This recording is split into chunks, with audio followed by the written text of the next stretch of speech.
의대 정원 확대를 둘러싼 마찰이 이어지는 가운데 전국 19개 의대 교수들이 내일까지 사직서 제출 여부를 결정하기로 했습니다.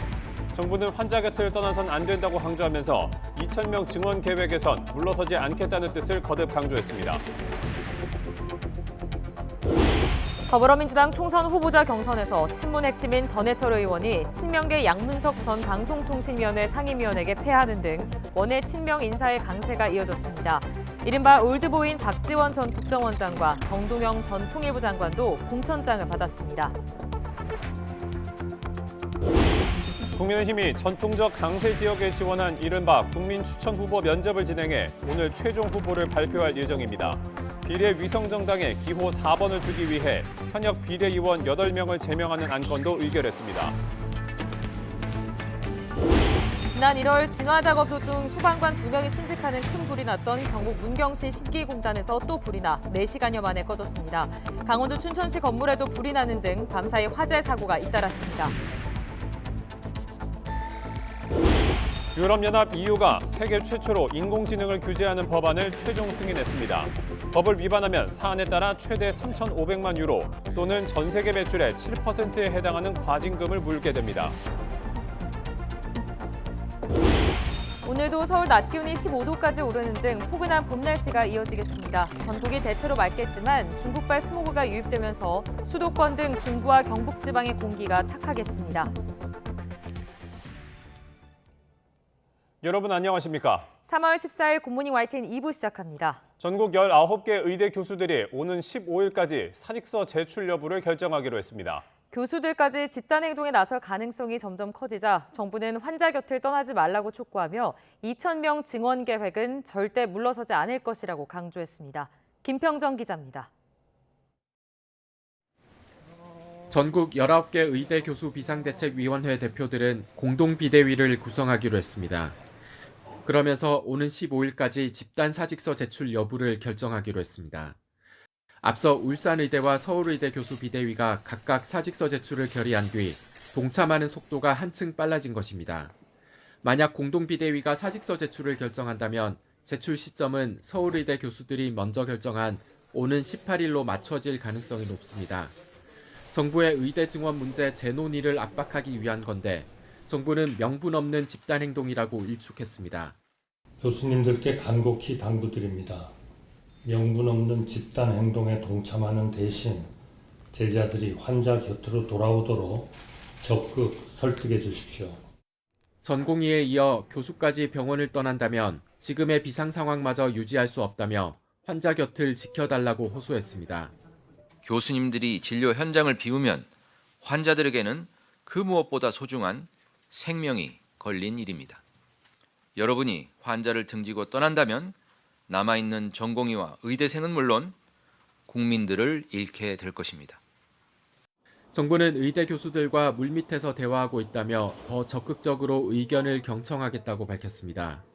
그러나 이번을 의료개혁의 마지막 기회라고 표현하며 2,000명 증원 방침에서 물러서지 않겠다는 강경한 입장을 재확인했습니다. 의사협회는 정부를 향해 연일 어이없는 대책만 쏟아내고 있다는 다소 거친 표현까지 사용하며 반발을 이어가고 있습니다. 팽팽한 의정 갈등 속에 의대 교수들이 중재에 나서는 모습이었지만 또 다른 의정 갈등으로 번질 가능성만 커지고 있습니다.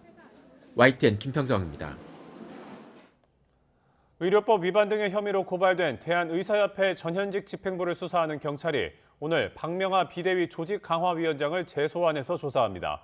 서울경찰청 공공범죄수사대는 박 조직강화위원장을 한 차례 소환 조사한 지 이틀 만인 오늘 오전 10시에 피의자 신분으로 다시 불러 조사합니다.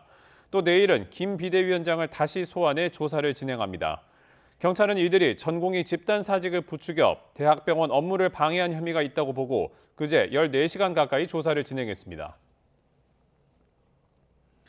더불어민주당 총선 후보자 경선에서 친문 핵심 전해철 의원이 친명계 양문석 전 방통위 상임위원에게 패해 공천에서 탈락했습니다. 박지원 전 국정원장과 정동영 전 의원은 본선에 올랐습니다. 김경수 기자가 보도합니다.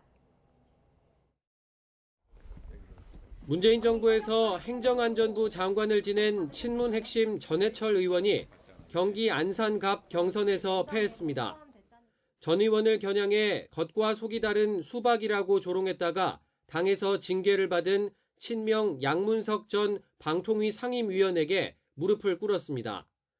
앞서 박용진, 송갑석 의원 등 현역 평가 하위 20%에 속한 비명계 의원들이 감산 불이익을 극복하지 못하고 경선에서 줄줄이 탈락했는데 전 의원도 결국 경선의 벽을 넘지 못했습니다.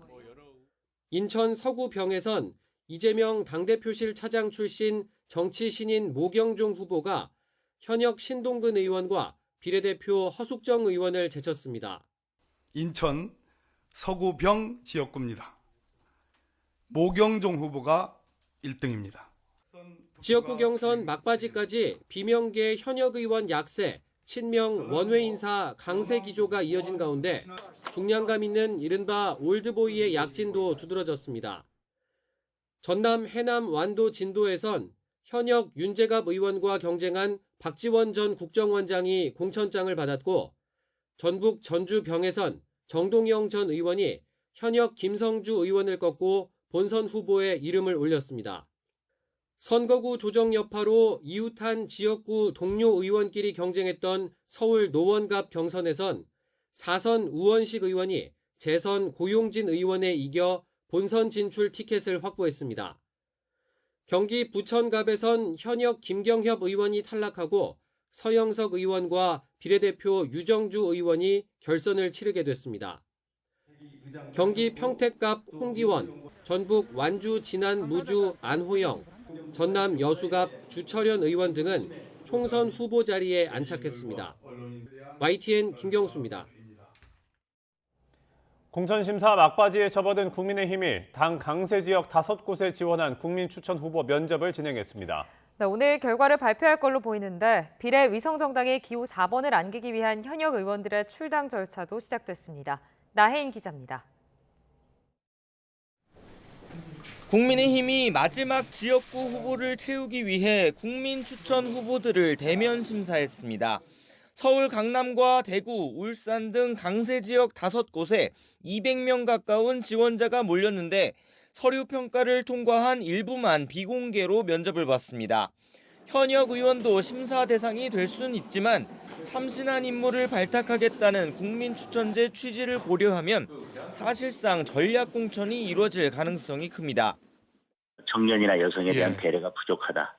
그런 시각이 있고 또 저희들도 그 부분에 대해서는 공감하는 부분이 있기 때문에 지역구 공천이 끝나가면서 비례대표 선거 준비 역시 속도가 붙고 있습니다. 국민의힘은 위성정당인 국민의 미래의 후보 면접과 별개로 중앙윤리위를 열어 현역 비례의원 8명을 당에서 제명하는 안건을 의결했습니다. 국민의 미래가 야권 위성정당 더불어민주연합 다음 기호를 차지할 수 있도록 제3당인 녹색정의당의 6석보다 많은 현역 의원을 보내기로 한 겁니다. 어쨌든 간에 다른 당, 국민의 미래에서 활동을 하시겠다는 것이기 때문에 그것이 제명사유에 해당합니다. 다만 국민의 힘의 발전을 위해서 희생정신을 발휘해서 하신 것이기 때문에 4년 전에 이어 위성정당의 의원을 꿔주는 꼼수를 반복한 건데 원내 1당인 민주당은 더 많은 의원을 더불어민주연합으로 보낼 것으로 보입니다. 거대 양당이 직접 비례대표 후보를 내지 않는 대신 위성정당이 기호 3번과 4번을 나눠 갖는 겁니다. 아직 경선이 진행 중인 7곳을 포함해 국민 추천 후보까지 결정되면 여당의 지역구 공천은 이번 주 모두 마무리됩니다. 비례대표 후보 또한 다음 주 초 윤곽이 드러날 것으로 예상되는데 지역구 공천에서 인적 쇄신이 부족했다는 비판을 만회할 수 있을지 주목됩니다. YTN 나인입니다.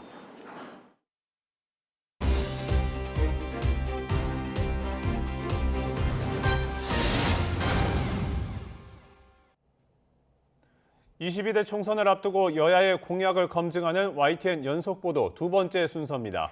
네, 여야 모두 철도 지하화 공약을 내걸며 수도권 표심 공략에 나섰는데 수십조 원에 달할 재원 마련 방안에 의구심이 남습니다. 손효정 기자입니다.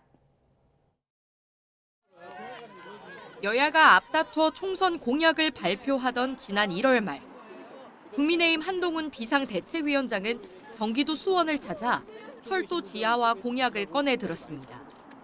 땅 위에 있던 철도를 지하로 내리고 빈 윗부분을 개발하겠다는 구상인데 윤석열 대통령이 대선 후보 시절 내놓은 공약이기도 합니다. 그동안 도심을 가로지르는 철도 때문에 개발이 더뎠던 지역을 주변부와 함께 미래형 도시 공간으로 재창조하겠다는 겁니다. 철도가 정말 지하화돼서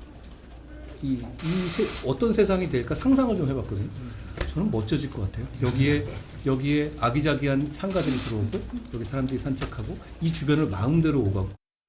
바로 이튿날 민주당은 서울 신도림역에서 철도 지하화 공약을 발표하며 맞불을 놨습니다. 철도를 지하로 옮기고 그 부지에 용적률, 건폐율 특례를 적용해 주거 복합시설을 개발하겠다는 게 핵심입니다. GTX, 일반 철도 등 도심 구간이라면 예외 없이 지하화하겠다며 규모 면에서 여당과 차별화를 꾀했습니다. 소음이나 분진이나 이런 피해를 줄 뿐만 아니라 도시를 양쪽으로 절단하는 그런 심각한 문제가 되고 있습니다. 지상 부위를 다른 용도로 활용하는 것이 오히려 경제성이 높은.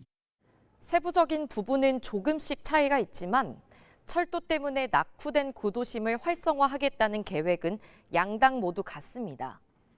여야가 이렇게 경쟁적으로 철도 지하화를 약속한 건 결국 지역 개발이 곧 표로 이어질 거란 계산 때문입니다. 개발 이슈로 주변 집값이 오르길 바라는 유권자들의 기대감을 노린 건데 양당의 지하화 주요 노선은 총선 격전지인 수도권에 집중돼 있습니다. 문제는 돈입니다. 양당 모두 사업 비용을 수십조 원으로 추산했는데 민간 자본 유치로 재원을 조달할 수 있다고 자신했습니다. 별도 예산을 투입하지 않더라도 부지를 개발하며 나오는 이익으로 사업비를 충당하겠다는 계획입니다. 80조 원 내외의 사업비가 소요될 것으로 이렇게 추산을 합니다.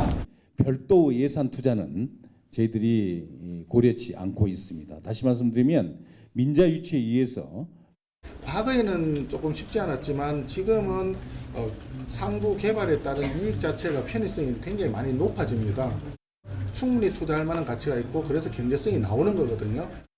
하지만 비수도권 지역은 사업성이 적어 민간 자본이 들어올 유인이 적은 데다 부지 자체가 개발에 적합하지 않은 경우가 많습니다. 개별적으로 추진된 지하화 사업도 비용 문제로 좌초된 사례가 많은데 대규모 개발 사업을 민간 자본에만 기대는 건 비현실적이란 지적이 나옵니다. 입지 자체의 토지 가격이 비싸다 그러면 그 정도의 그런 공사 비용을 충당할 곳도 있을 수가 있겠죠. 근데 전국의 모든 지상철 구간이라든가 좀 과다한 느낌이 있는. 여야가 구체적인 계획보단 개발 이익을 앞세운 장밋빛 청사진만 내세우면서 선거를 의식한 공연불 공약에 그칠 거란 비판을 피하긴 어려워 보입니다. YTN 손유정입니다. 네, 오늘 새벽 경남 통영시 욕지도 남쪽 해상에서 11명이 탄 어선이 침몰했습니다. 10명이 구조됐지만 1명은 여전히 실종 상태입니다. 취재기자 연결해서 자세한 상황 들어보겠습니다. 이승윤 기자. 네, 정국부입니다. 네, 승선원 3명이 중태고 승선원 1명은 여전히 실종 상태라고요. 네, 그렇습니다. 오늘 새벽 4시 15분쯤입니다. 경남 통영시 욕지도 남쪽 4.6해리 해상에서 11명이 탄 139톤급 쌍끌이 저인망 어선이 침수되고 있다는 신고가 통영해양경찰서에 접수됐습니다. 통영해경이 현장을 확인한 결과 이 어선은 완전히 침몰한 것으로 파악됐습니다. 해경은 가용 가능한 경비함정 12척과 유관 기관의 선박 1척, 항공기 2대를 급파해 한국인 4명, 외국인 7명 중에 승선원 10명을 구조했습니다. 하지만 구조된 10명 가운데 3명은 의식이 없어 중태입니다. 해경은 심폐소생술 등 응급조치를 하며 이들을 헬기로 병원에 이송했습니다. 현재 해경은 실종된 1명을 계속 수색 중입니다. 문제는 이번 침몰 사고가 발생한 욕지도 해상에서 불과 닷새 전에 어선 침몰로 큰 인명피해가 발생했다는 점입니다. 앞서 지난 9일 새벽 6시 40분쯤 경남 통영시 욕지도 남쪽 해상에서 한국인 2명과 인도네시아 선원 7명이 탑승한 20톤짜리 어선이 전복돼 4명이 숨지고 5명이 실종됐습니다. 당시 이 사고 발생 장소는 경남 통영시 욕지도 남쪽 68km 바다 위입니다. 사고 당일 한국인 선원 1명과 인도네시아 선원 2명을 선체에서 찾았지만 숨졌고 이후 인도네시아 선원 1명이 숨진 채 발견됐습니다. 통영해양경찰서와 국립과학수사연구원 등은 어제 오전 10시 반부터 3시간 동안 통영해경 전용 부두 인근에서 인양된 선체 감식을 벌였습니다. 이런 상황에서 또 어선에서 또 피해가 발생해 연일해경은 수색 작업에 총력을 다하고 있습니다. 지금까지 전국부에서 YTN 이승윤입니다. 지난 1월 진화 작업 도중 소방관 2명이 순직하는 큰 불이 났던 경북 문경시 신기공단에서 이번엔 다른 공장에 불이 나 3시간여 만에 진화됐습니다. 강원 춘천시에서도 건물 화재로 1명이 다쳤습니다. 밤사이 잇따른 화재 이준엽 기자가 정리했습니다. 캄캄한 어둠 너머로 불빛과 함께 검은 연기가 피어오릅니다. 어젯밤 10시 10분쯤 경북 문경시의 한 폐기물 재활용 공장에서 불이 났습니다. 지난 1월 말 큰 불로 소방관 2명이 순직하는 사고가 났던 신기 산업단지에서 한 달 반 만에 또다시 화재가 난 겁니다. 소방당국은 폐비닐 등이 많아 진화에 어려움을 겪었지만 불은 4시간 20분 만에 꺼져 가슴을 쓸어내렸습니다. 현장 노동자 3명이 스스로 대피해 인명피해는 없었습니다. 소방당국은 자세한 화재 원인과 피해 규모를 조사하고 있습니다. 비슷한 시각 강원 춘천시 신부급에 있는 한 층짜리 건물에서도 불이 났습니다. 불은 50분 만에 꺼졌지만 현장에 있던 40대 남성이 화상을 입었습니다. 소방당국은 건물의 용도와 화재 원인, 피해 규모 등을 조사하고 있습니다. 어제 저녁 8시 반엔 경남 사천시 향촌동에 있는 신앙만 야적장에서 불이 나 30분 만에 꺼졌습니다. 야적장의 그물 등 어구 일부가 불에 타 재산 피해가 났습니다. YTN 이준엽입니다. 온라인 쇼핑 플랫폼 쿠팡에 이른바 블랙리스트 의혹을 최초로 제기한 공익제보자가 신원을 공개하고 실제 사원 평정 항목에 블랙리스트가 존재했다고 주장했습니다. 제보자 김준호 씨는 어제 오전 기자회견에서 자신이 쿠팡의 물류 자회사인 쿠팡 풀필먼트에서 채용 관련 업무를 할 당시 PNG 리스트라는 블랙리스트 명단을 확인했다고 밝혔습니다. 해당 리스트를 통해 직원 명단에서 사원 평정으로 분류된 사람은 채용되지 않았는데 대상자 중에는 방송국 작가나 기자 등도 있어서 블랙리스트라는 사실을 알게 됐다고 말했습니다. 백현동 개발업자에게 금품을 수수한 혐의를 받는 전준경 전 민주연구원 부원장이 또 다른 업자에게 뇌물을 받은 정황이 포착돼 검찰이 수사에 나섰습니다. 서울중앙지방검찰청은 알선수재 혐의를 받는 전 부원장에게 뇌물 혐의도 적용해 수사하고 있다고 밝혔습니다. 러시아 정유시설이 우크라이나의 무인기 드론 공격을 받은 데 이어 미국의 원유 재고가 감소했다는 소식에 국제유가가 현지 시간 13일 4개월 만에 최고 수준으로 상승했습니다. 이날 뉴욕 상업거래소에서 4월 인도분 서부 텍사스산 원유 선물 종가는 79.72달러로 전날 종가보다 2.16달러, 2.8% 상승했습니다. 앞서 거래를 마친 런던 IC 선물거래소에서 5월 인도분 브렌트 선물도 전날 종가 대비 2.11달러, 2.6% 오른 배럴당 84.03달러에 거래를 마쳤습니다. 이는 지난해 11월 6일 이후 4개월 만에 가장 높은 수준입니다. 이복현 금융감독원장이 금융당국 수장으로서는 처음으로 개인 투자자들을 만나 공매도와 관련해 공개 토론을 벌였습니다. 이 자리에는 업계 관계자들도 함께 참석했는데 공매도 예외 허용을 두고 이견이 팽팽하게 엇갈리면서 날선 공방을 주고받기도 했습니다. 엄윤주 기자가 보도합니다. 시작부터 개인 투자자들은 공매도 관련 각종 의혹을 공개적으로 제기했습니다. 특히 금융당국이 예외적으로 허용하고 있는 시장 조성자와 유동성 공급자의 공매도를 문제 삼았습니다. 이 사안을 갖고 이제 토론을 한다는 것 자체가 제가 생각해서는 좀 이제 어불성설이라고 생각하고요. 일단 그 MMLP의 그 공매도를 우선 중단을 하고 이 사항을 대대적으로 조사한 이후에 금융투자업계도 가만히 있지 않았습니다. 유동성 공급자의 공매도는 불가피할 뿐더러 만약 이를 금지한다면 오히려 투자자 손실이 막대할 것이라고 맞받았습니다. 시장의 하락에 베팅하는 차익 공매도와는 다르게 투자자가 좋은 가격에 ETF를 매도할 수 있게 하는 차익 공매도입니다. 만약 ETF LP의 차익 공매도가 금지된다면 LP는 ETF에 대한 해지 매매가 불가능하며 ETF 매수를 하기 어려워지고, 특히 지난해 10월 이동채 전 에코프로 회장의 주식이 본인 동의 없이 장내 매도된 건을 두고는 토론자 간 언쟁이 오갔습니다. 신한투자증권이 불법 공매도의 창구 역할을 했다는 개인 투자자 측 주장과 사실이 아니라는 증권사 측의 날선 공방이 오갔습니다. 좀 섭섭한 부분이 좀 많으신 것 같고, 또 한편 제가 뭐 말씀드리겠습니다. 아니 섭섭한 거 없습니다. 뭐 섭섭하기는 뭐가 섭섭합니까? 네, 아니 불법을 내가 불법한 행위가 있다고 얘기한 거지. 그거는 사적인 감정 때문에 신한증권을 얘기하는 게 아니고. 네. 공매도 전산화를 두고도 열띤 토론이 이어졌습니다. 개인 투자자들은 무차입 공매도를 실시간으로 차단할 수 있는 시스템을 마련하고 담보 비율과 상환 기간을 모두 통일해야 한다고 요구했습니다. 담보 비율을 130% 또는 140%로 통일해야 됩니다. 상환 기간도 90일로 통일하고 상환 후 1개월간 재공매도를 금지해야 됩니다. 이에 이복현 원장은 당국이 실효적 차단 방안을 검토하고 있다며 논의를 거쳐 이르면 다음 달 발표하겠다고 밝혔습니다. 크게 보면 한 4-5개 정도의 어떤 가능한 방안, 최근에 이제 선택지를 좀 줄여서 한 2-3가지 방안들을 좀 검토하고 있고, 한 달후가 됐건 2달후가 됐건 어쨌든 저희가 6월까지 상반기 내에. 다만 공매도 재개와 관련해서는 투자자들의 문제 제기가 있는 상황에서 성급하게 결론 내리지 않겠다고 강조했습니다. YTN 엄은주입니다. 워크아웃 절차를 진행 중인 태영건설이 PF 사업자들의 예상 결손과 추가 손실 충당이 반영됨에 따라 자본 잠식 상태에 들어갔습니다. 태영건설은 공시를 통해 지난해 말 기준 자본 총계가 마이너스 5,626억 원으로 자산보다 부채가 늘어 자본 잠식 상태가 됐다고 밝혔습니다. 또 자본 잠식은 워크아웃과 맞물린 불가피한 과정이라며 신속한 기업 개선 계획 수립과 출자 전환 등을 통한 자본 확충으로 경영 정상화를 빠르게 이루겠다고 강조했습니다.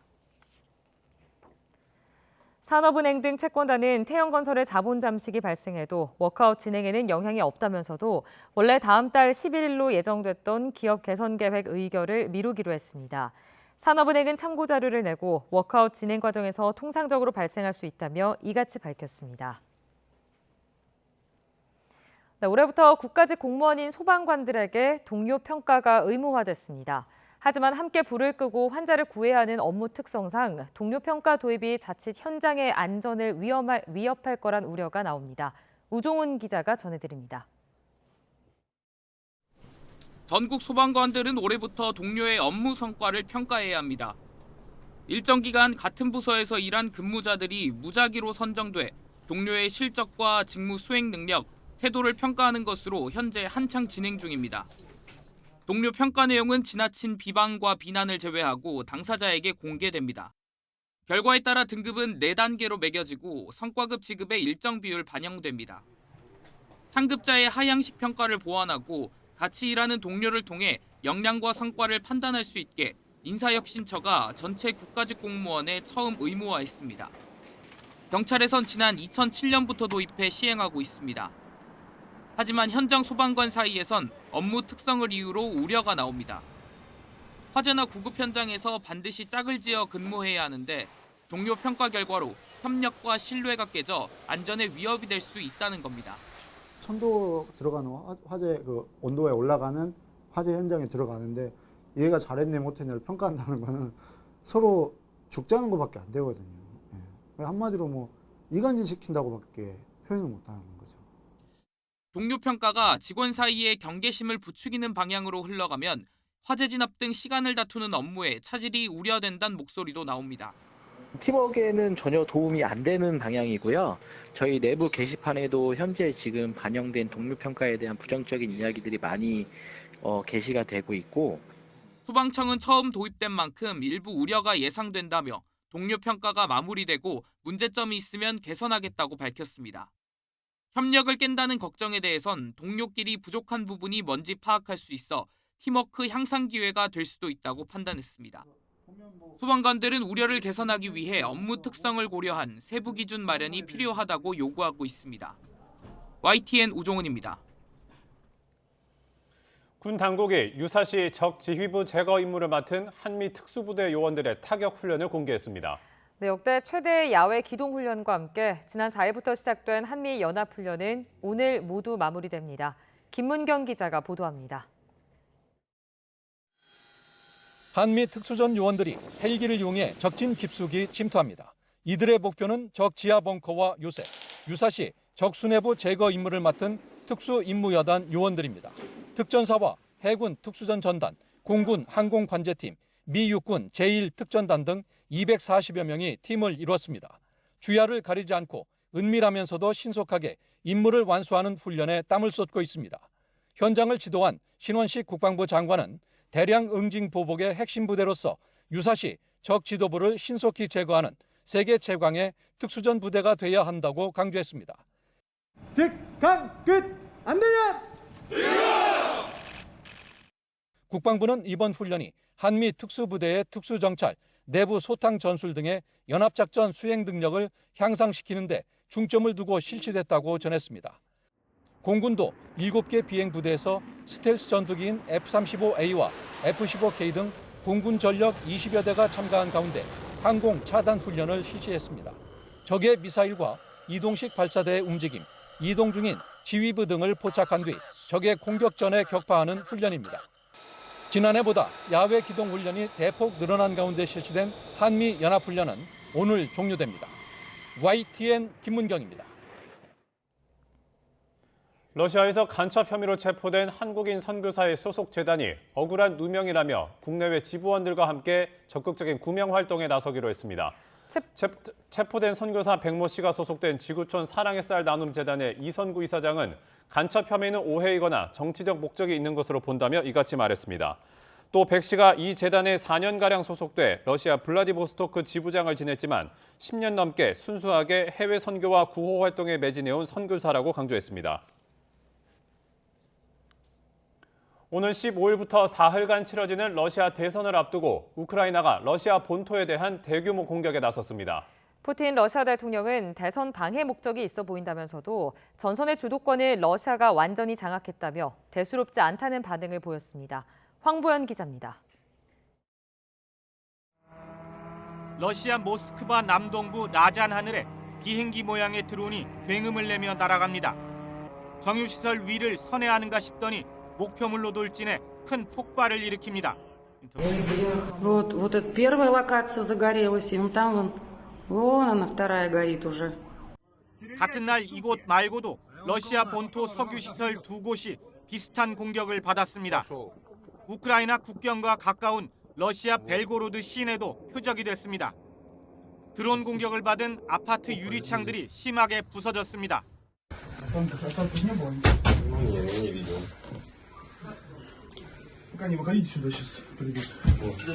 우크라이나 군과 손잡은 러시아 민병대 3개 그룹은 러시아 남부 국경을 넘어 전투를 벌였습니다. 우크라이나가 국경과 러시아 본토에서 동시다발적으로 대대적인 공격에 나선 겁니다. 뉴욕타임스는 오는 15일부터 시작되는 러시아 대선을 앞두고 푸틴 대통령이 전쟁에서 승리한다고 주장하는 것을 방해하기 위한 목적으로 보인다고 보도했습니다. 러시아 국민이 전쟁에 관심을 갖지 않게 하려는 푸틴의 시도를 막기 위한 것이란 해석도 나옵니다. 푸틴 대통령은 대선에 영향을 미치기 위한 시도로 보인다면서도 전쟁의 주도권은 완전히 러시아가 쥐고 있다며 대수롭지 않다는 반응을 보였습니다.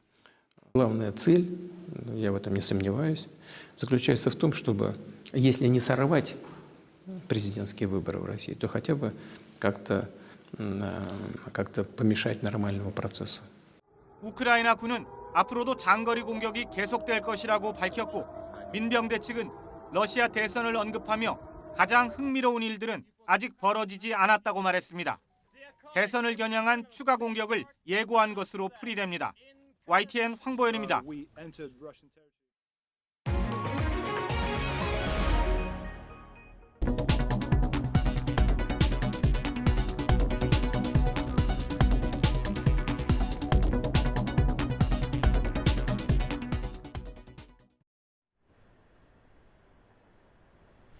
오늘은 어제보다 더 포근하겠지만 그만큼 일교차도 크게 벌어지겠습니다.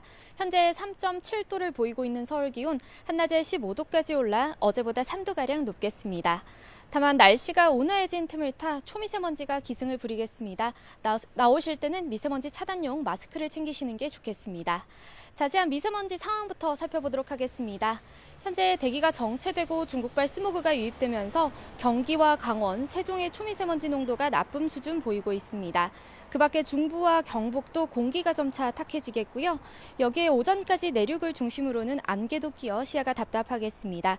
출근길 교통안전에 각별히 유의하시기 바랍니다. 오늘 아침은 어제보다 쌀쌀함이 덜합니다. 현재 서울 기온은 3.7도, 대전 2.5도를 나타내고 있습니다. 한낮에는 서울 15도, 대구 18도까지 올라 4월 초순만큼 포근하겠습니다. 주말에는 서울 낮 기온이 17도까지 올라 한층 더 따뜻해지겠지만 계속해서 공기가 탁하겠고요. 주말 늦은 오후에는 제주도를 시작으로 휴일에는 충청 이남에 비가 내릴 전망입니다. 맑은 날씨 속 동해안 지역은 대기가 무척 건조합니다. 여기에 바람도 강하게 불어 산불 등 화재 사고가 발생하지 않도록 각별히 유의하셔야겠습니다. 지금까지 YTN 원희다입니다.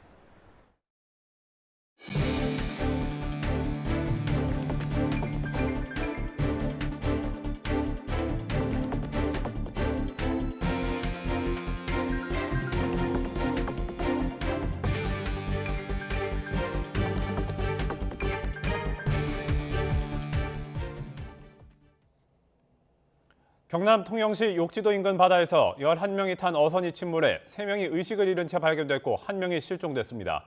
오늘 새벽 4시 15분쯤 경남 통영시 욕지도 남쪽 4.6해리 해상에서 11명이 탄 139톤급 쌍끌이 저인망 어선이 침수되고 있다는 신고가 해경에 접수됐습니다. 해경이 현장을 확인한 결과 이 어선은 현재 완전히 침몰한 것으로 파악됐습니다. 해경은 경비함정 12척과 유관기관 선박 1척, 항공기 2대를 급파해 한국인 4명과 외국인 7명 가운데 승선원 10명을 구조했습니다. 구조된 10명 가운데 3명은 의식이 없는 상태로 해경은 심폐소생술 등 응급조치를 하며 헬기로 병원에 이송했습니다. 해경은 실종된 1명을 계속 수색하고 있습니다. 전국 19개 의대 교수들이 오는 15일까지 사직서 제출 여부를 결정하기로 한 가운데 충북대학교 병원 의과대학 교수들도 오는 주말 집단 사직 여부를 표결에 붙입니다. 배장환 충북대병원 의대 비상대책위원장은 어제 교수 90여 명과 긴급 임시총회를 가진 뒤 이같이 밝혔습니다. 배 교수는 전공의와 의대생에 대한 사법 조치가 취해지면 이들을 가르치는 게 사명인 교수들의 존재 가치가 없어져 사직에 내몰릴 수밖에 없다고 밝혔습니다. 정부는 의대 교수들의 집단 사직 움직임이 확산하는 것과 관련해 이번이 의료개혁의 마지막 기회라는 각오로 절대 물러서지 않겠다는 강경한 입장을 밝혔습니다. 의사 집단행동 관련 중앙재난안전대책본부는 현재 정부가 국민의 건강과 생명을 지키고 위기 지역과 필수 의료를 살리기 위해 절박한 심정으로 의료개혁을 추진하고 있다며 이같이 밝혔습니다. 이어 특정 직역이 자신의 의견을 관철하기 위해 국민의 생명을 위협하는 행위를 반드시 막아내겠다고 다짐했습니다. 의대 증원에 반발하는 의대생들이 동맹 휴학에 나선 이후 처음으로 한림대에서 의대생 80여 명에게 유급이 통보됐습니다. 한림대 의과대학 관계자는 본과 1학년생 83명이 학칙에 따라 수업 일수 미달로 유급을 받게 된다는 내용을 통보받았다고 밝혔습니다. 학칙에 따르면 결석 허용 한계인 3주를 넘을 경우 시험과 관계없이 해당 과목은 F학점을 매기는데 이럴 경우 유급으로 처리됩니다. 학교 측은 지난달 개강한 해부학교실 수업 학생들이 유급 통보를 받은 것으로 파악하고 대책을 마련하고 있다고 전했습니다.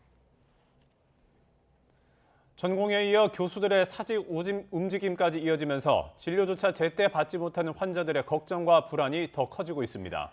정부는 의료 공백을 메우기 위해 새롭게 채용하는 의사 인력에 월 1,800만 원을 지원하는 등 비상 진료 대책을 확대하고 있습니다. 김혜은 기자가 전해드립니다. 요즘 대학병원을 찾아야 하는 환자들은 의사 만나기가 갈수록 더 어렵습니다. 중증 질환 치료를 앞둔 환자와 가족들은 하루하루가 악몽입니다. 검사와 진료까지는 가능했으나 치료가 어렵다는 대답을 들었고 다른 한 곳은 지금 초진 예약 자체가 2달 뒤로 밀린 상태입니다. 전이가 될 수 있다는 불안함 속에서 마음을 잡지 못하고 이제 크게 불안해하고 길어지는 의료 공백을 메우기 위해 정부는 예비비와 건강보험 재정을 본격적으로 투입합니다. 야간 휴일 진료에 나선 공공병원에 393억 원을 지원하고 응급실 가산료와 전문의 수가 등을 올려줍니다. 또 대학병원이나 공공의료기관에서 의사를 채용하면 월 1,800만 원까지 지원해줍니다. 군의관과 공보의사 158명은 20개 병원에 배치돼 본격 근무를 시작했습니다.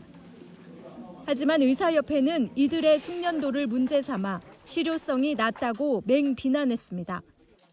상당수는 인턴도 경험하지 않은 의사들로 병원 시스템과 업무 적응에 어려움을 겪고 있는 것으로 알려졌습니다.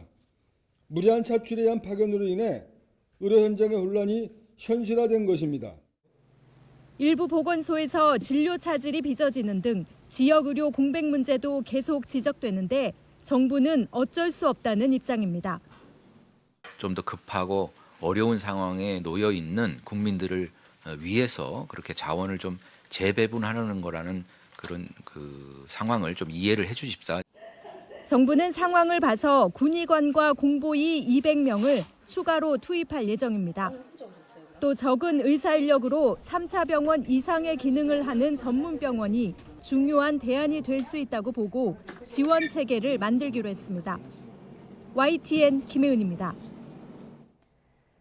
전국이 이탈 이후 감소세를 보이던 입원 환자가 이번 주 들어 소폭 증가한 것으로 나타났습니다. 의사 집단행동 중앙재난안전대책본부는 어제 기준 상급 종합병원의 입원 환자 수가 지난주보다 5% 증가했다고 밝혔습니다. 전국의 의존도가 높은 주요 5대 병원의 입원 환자 역시 지난주보다 4.2% 늘었고 중환자실 입원 환자도 0.1% 증가했습니다. 중환자실 입원 환자는 평상시와 비슷한 3,000명 안팎을 유지하고 있습니다. 정부는 응급의료기관은 전체 408곳 가운데 98%인 398곳이 병상 축소 없이 운영되고 있다고 밝혔습니다. 선거대책위원회를 꾸리고 총선 체제에 본격적으로 돌입한 여야가 이른바 한강벨트 표심 공략에 사활을 걸고 있습니다. 서울의 전략적 요충지로 꼽히기 때문인데 인접한 하남으로까지 전선이 확대되는 모습입니다. 김대겸 기자가 보도합니다. 전날 예정이었던 게릴라 지원 유세에 나섰던 더불어민주당 이재명 대표가 서울 동작을을 또 찾았습니다. 여당 중진 인사인 나경원 후보를 견제하기 위해서입니다. 상대적으로 인지도가 낮은 류삼영 후보를 이틀 연속 직접 치켜 세우며 정권 심판론을 거듭 강조했습니다. 류삼영 후보는 이 정권을 심판하기 위해서 나온 것입니다. 이 정권에게 탄압받았습니다. 한강에 인접한 동작구는 마포, 용산, 성동, 광진 등과 함께 중도 부동층이 밀집해 서울 표심의 바로미터로 불립니다. 4년 전 총선 때는 용산을 제외한 한강벨트 내 모든 선거구를 민주당이 석권했는데 국민의힘은 서륙을 벼르고 있습니다. 어제 별도 외부 일정을 잡지 않고 선거 전략 구상에 전념했던 한동훈 위원장은 이 지역 탈환에 특히 공을 들이고 있습니다. 나경원 후보를 공동선대위원장으로 영입하고 힘있는 여당 후보의 지역 발전론을 전면에 내세우겠다는 계산입니다. 우리 모두들 한강벨트가 중요하다고 하시기 때문에 여기서 승리하는 것부터가 공동선대위원장으로서의 아주 중요한 역할이다 생각하고 수락하게 되었습니다. 한강벨트를 둘러싼 여야의 팽팽한 표심 경쟁은 동작 외에 다른 지역구에서도 펼쳐지고 있습니다. 전현희, 윤희숙 후보의 여전사 맞대결이 성사된 중성동갑과 박성준, 이혜훈 후보가 본선에서 붙게 된 중성동을이 대표적입니다. 서울은 아니지만 여야의 상징성 있는 인물이 나선 경기 하남갑 역시 한강벨트 공방전 대열에 합류하는 분위기입니다. 윤석열 대통령 저격수 추미애 후보와 윤 대통령 호위무사로 거론되는 이용 후보가 일전을 앞두고 있기 때문입니다. 거대 양당이 수도 서울에서 표밭 따지기에 나서는 동안 제3지대는 차별화를 꾀했습니다. 개혁신당은 경기 남부 반도체 벨트에서 새로운 미래는 노동계와 만남을 통해 비례대표 선거에 방점을 찍은 조국혁신당은 선명한 메시지로 존재감 알리기에 주력했습니다. YTN 김대겸입니다. 지난 주말 열린 프로축구 2부 리그 충남 아산 프로축구단의 홈 개막전이 정치색 논란에 휩싸였습니다. 선수단이 기존 홈 개막전에서 입던 파란색 유니폼 대신 올해 추가로 등록한 빨간색 유니폼을 입고 출전해 논란에 불을 댕겼습니다. 구단 측은 정치적 의도가 전혀 없었다며 진화에 나섰습니다. 이상곤 기자입니다. 지난 9일 충남 아산 이순신 종합운동장에서 열린 프로축구 2부 리그 충남 아산FC 홈 개막전입니다. 선수들이 기존의 홈 유니폼으로 입던 파란색 대신 올 시즌 제3 유니폼으로 등록한 빨간색을 입고 나왔습니다. 명예 구단주로 참석한 김태흠 도지사와 구단주인 박경기 아산시장도 같은 유니폼을 입고 선수들을 격려했습니다. 충남 아산FC가 지난 2020년 재창단된 뒤 주로 사용해온 팀 색깔은 파란색과 노란색. 하지만 구단 측은 이날 경기에선 응원단에까지 빨간색이 포함된 깃발을 써달라고 요청한 사실이 확인됐습니다. 그러자 응원 단원들이 경기 중에 축구는 정치 도구가 아니다라는 등의 현수막을 내걸고 반발하는 사태가 벌어졌습니다. 이 때문에 축구 애호가들 사이에서는 총선을 앞둔 상황에 정치적 의도를 갖고 특정 정당을 나타내는 빨간색 유니폼을 입힌 것 아니냐고 의혹을 제기했습니다. 써두면 특별한 날 아니면 원정에서 한번 이렇게 입는 거지 홈 개막전에 입는다는 것은 아산 팬을 쉽게 얘기해서 그냥 무시하는 결과밖에 안 됩니다. 그렇기 때문에 더 분노를 했고 구단 측은 정치적 의도와 상관없다며 선을 그었습니다. 구단 대표는 선수들이 좋은 성적을 내 국가대표가 되라는 취지에서 지난해 11월 빨간색 유니폼 제작을 지시했다고 설명했습니다. 빨간색 깃발을 제공해 응원하라고 한 것도 응원 열기를 높이려는 의도였다고 해명했습니다. 정신무장을 시키기 위해서 했었는데 이것이 정치적인 논란으로 될지는 전혀 몰랐고요. 하여튼 이번 계기로 인해서 뭔가 한 가지 해나갈 때는 심사숙고해서 논란이 확산하자 김태흠 충남도지사도 기자회견을 열고 유니폼 색깔 논란을 쟁점화하는 게 오히려 정치적인 공세라며 강한 유감을 표했습니다. 이게 문제가 있다 그러면은 구단한테 지상 조사를 해서 규정이나 그 문제가 있다고 하면은 그 이제 구단한테 무슨 조치를 취하는 것이 합당한 이런 부분들이지 이걸 정치 쟁점화하고 도지사까지 끌어들이고. 이런 가운데 한국 프로축구연맹이 당시 경기장 밖에서 별개의 유세 활동이 이루어진 정황을 포착해 구단의 경위서 제출을 요구하면서 충남 아산FC 홈 개막전을 둘러싼 논란은 당분간 이어질 전망입니다. YTN 이상곤입니다.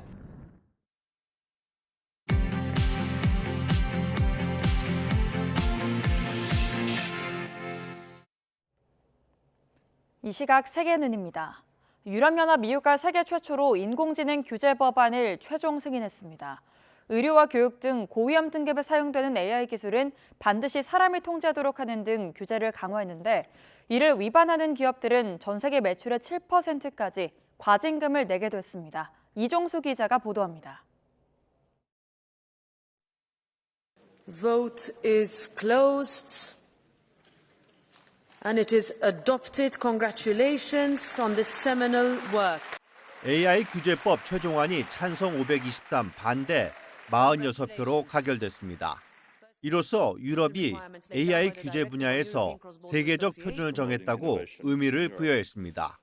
The first regulation in the world that is putting a clear path towards a safe and human-centric development of AI. 올해 연말부터 순차적으로 시행될 AI 규제법은 AI 활용 분야를 모두 4단계 위험 등급으로 나눠 차등 규제할 계획입니다. 고위험 등급으로 분류되는 의료, 교육을 비롯한 공공 서비스나 선거, 자율주행 등에서 AI 기술 사용할 땐 사람이 반드시 감독하도록 했습니다. 사람 수준 이상의 AI 개발 기업은 개발 과정을 투명하게 공개해야 합니다. AI를 활용한 실시간 원격 생체인식 식별 시스템 사용은 금지됩니다. 테러 등 중대범죄 용의자 수색을 비롯해 예외적인 경우에 일부 허용되지만 이때에도 법원의 사전 허가를 받도록 했습니다. 이 밖에도 딥페이크 영상이나 이미지는 AI로 만든 조작 콘텐츠라는 점을 표기하도록 했습니다. 위반한 기업은 최대 전 세계 매출의 7% 또는 3,500만 유로, 약 500억 원의 과징금을 내야 합니다. 이처럼 규제가 강화된 가운데 프랑스 범부처 인공지능위원회는 생성형 AI 기술 발달로 연간 경제 성장률이 2배가 될 것으로 전망하면서 앞으로 5년간 매년 50억 유로, 약 7조 원을 투자하라고 정부에 권고했습니다. 이 위원회는 프랑스 일자리의 5%만 AI로 대체될 수 있다고 추정했습니다. YTN 정수입니다. 남아프리카 공화국의 한 수도원에서 이집트 콥트 정교회 수도사 3명이 괴한 일당의 공격에 숨졌다고 현지 경찰이 밝혔습니다. 경찰 발표에 따르면 수도사들은 모두 이집트 국적으로 북동쪽 컬리넌 마을의 콥트교 수도원에서 흉기에 찔려 살해당했습니다. 경찰은 30대 남성 용의자 1명을 체포했고 도주한 다른 용의자 여러 명을 쫓고 있습니다. 공격의 동기는 분명하지 않지만 수도원에서 도난당한 물품은 없다고 경찰은 설명했습니다. 나이지리아에서 지난주에 학생 등 287명을 납치한 무장 세력이 이들의 석방을 위해서 우리 돈 약 8억 2천만 원을 요구했다고 로이터 통신이 보도했습니다. 피랍 학생 가족 측은 최근 납치범들의 전화를 받았다며 이같이 밝히고 그들이 납치된 날로부터 20일 안에 몸값을 보내라는 최후 통첩을 했다고 전했습니다. 그러면서 요구가 받아들여지지 않으면 모든 학생과 교직원을 죽이겠다고 위협했다고 덧붙였습니다. 전 세계 5세 미만 어린이가 6초에 1명꼴로 사망하는 걸로 집계됐습니다. 세계보건기구 WHO 등 UN 산하기구들이 발표한 보고서에 따르면 2022년을 기준으로 세계 5세 미만 아동 사망자 수는 490만여 명이었습니다.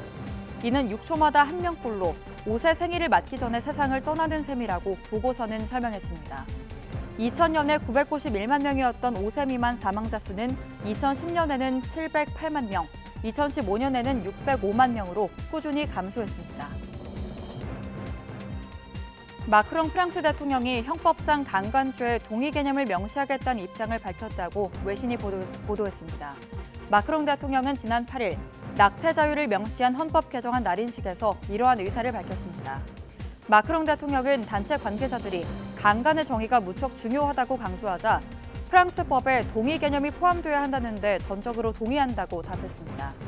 프랑스 형법상 강간은 폭력과 강요, 협박 등에 의한 성행위로 규정되어 있는데 여성 단체들은 당사자의 명확한 동의가 없는 경우에도 강간으로 봐야 한다고 요구하고 있습니다. 지금까지 이 시각 세계는이었습니다.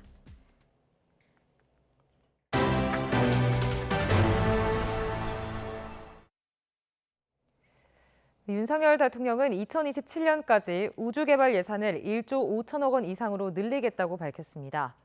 윤 대통령은 어제 경남 사천 한국항공우주산업에서 열린 대한민국 우주산업 클러스터 출범 행사에 참석했습니다. 윤 대통령은 이 자리에서 경남과 전남, 대전으로 구성된 우주산업 클러스터의 성공을 강력하게 뒷받침할 것이라고 약속했습니다. 그러면서 2045년까지 100조 원의 민간 투자를 끌어내고 25만 개 이상의 일자리를 창출하겠다고 강조했습니다. 네, 지난해 KBO 리그를 평정한 패디가 떠난 뒤에 비어있는 최고의 투수 자리는 올해 누가 차지할까요? 돌아온 류현진과 각 구단의 에이스들이 시범 경기부터 연일 호투를 펼치면서 올 시즌 뜨거운 에이스 경쟁을 예고하고 있습니다. 이지은 기자가 보도합니다. 12년 만에 대전구장 마운드에 선 류현진. 정교한 제구와 노련한 완급 조절. 최고 구속 148km 직구에 팬들의 환호가 쏟아졌습니다. 팀 후배 노시환은 현미경 제구를 극찬했지만 살면서 제가 본 투수 중에 제구가 가장 좋은 것 같아요. 진짜 어이없는 볼 같은 게 아예 없고 좀 모든 구종을 던지고 싶은데 던질 수 있는 그런 능력을 가지신 것 같아서 정말 수비할 때도 정말 편했어요. 정작 류현진은 스스로가 예전 같지 않다는 반응입니다. 예전처럼 제가 막 스피드를 계속해서 막 조절을 할 수 있는 지금 상황은 아닌 것 같고 요즘에 이제 지금은 항구항구 열심히 던져야. 23일 정규 시즌 개막을 앞두고 다른 구단 에이스들도 출격 준비를 마쳤습니다. 기아가 고심에 뽑은 크로우는 안타와 볼넷을 하나도 내주지 않는 4이닝 완벽투로 인상적인 데뷔전을 치렀습니다. I want to help that team win, put on a good performance for the Tiger fans, and do what I can to, bring home a championship. SSG의 원투펀치 엘리아스와 김광현은 나란히 등판해 7이닝을 무실점으로 깔끔하게 막으면서 건재함을 보여줬고 두산 에이스 알칸타라는 롯데를 상대로 무실점 역투를 펼치며 점검을 마쳤습니다. 정확한 스트라이크 판정을 위한 로봇 심판 도입으로 변화의 바람이 부는 이번 시즌 프로야구. 괴물 류현진의 복귀와 함께 최고 투수의 자리를 향한 에이스들의 경쟁은 더욱 뜨겁게 달아오를 전망입니다. YTN 이지은입니다. 프로야구단 기아 타이거즈에서 일어난 억대 뒷돈 사태 재발을 막기 위해 검찰이 KBO 소속 구단을 상대로 특별 교육에 나섰습니다. 대검찰청은 그제부터 오는 17일까지 각 구단 연고지를 관할하는 직원 부장검사 10명을 투입해 야구단 선수와 코칭 스태프, 직원들을 상대로 범죄 예방 교육을 시행하고 있다고 밝혔습니다. 대검찰청 관계자는 김종국 전 감독과 장정석 전 단장 사례를 계기로 KBO 측이 공식적인 차원에서 교육을 요청해 승부 조작이나 음주운전, 불법 도박 등 주제별로 1시간씩 강연을 진행하고 있다고 설명했습니다. 축구선수 황의조 씨가 등장하는 불법 촬영물을 유포하고 피해자들을 협박한 혐의로 기소된 황 씨 형수의 1심 선고 결과가 오늘 나옵니다. 서울중앙지방법원은 오늘 오전 10시 보복 협박 혐의 등을 받는 황 씨의 형수 A 씨의 선고 공판을 진행합니다. 앞서 검찰은 결심 공판에서 A 씨에게 징역 4년을 선고해달라고 재판부에 요청했습니다. 어젯밤 10시쯤 경북 문경시 신기동 신기산업단지 내 폐기물 재활용 공장에서 불이 나 4시간 20분 만에 꺼졌습니다. 화재 당시 현장에 있던 노동자 등 3명이 스스로 대피해 인명피해는 없었습니다. 소방당국은 정확한 화재 원인과 피해 규모를 조사하고 있습니다. 오늘도 아침에는 쌀쌀하고 한낮에는 포근한 봄 날씨가 이어지겠습니다. 현재 3.7도를 보이고 있는 서울 기온 한낮에 15도까지 올라 어제보다 3도가량 높겠습니다. 나오실 때는 큰 일교차에 대비한 옷차림 하시기 바랍니다. 날은 온화하지만 미세먼지가 기승을 부리겠습니다. 오늘 중부와 경북의 초미세먼지 농도 나쁨 수준이 예상됩니다. 오늘도 하늘 자체는 대체로 맑겠습니다. 다만 아침까지 안개를 조심하셔야겠고요. 동해안 지역은 대기가 묻혀 건조하겠습니다. 바람도 강하게 불어 산불 등 화재 사고가 발생하지 않도록 각별히 유의하셔야겠습니다. 오늘 아침은 어제보다 높은 기온으로 출발하고 있습니다. 현재 서울 기온은 3.7도, 부산 6도를 나타내고 있습니다. 한낮에는 4월 초순만큼 포근하겠습니다. 서울 15도, 대전 16도, 대구 18도까지 크게 오르겠습니다. 다가오는 주말과 휴일 사이에는 충청 이남에 비가 내릴 전망입니다. 날씨였습니다. 굿모닝 YTN 2부 마칩니다. 잠시 후 6시 50분 3부에서 뵙겠습니다.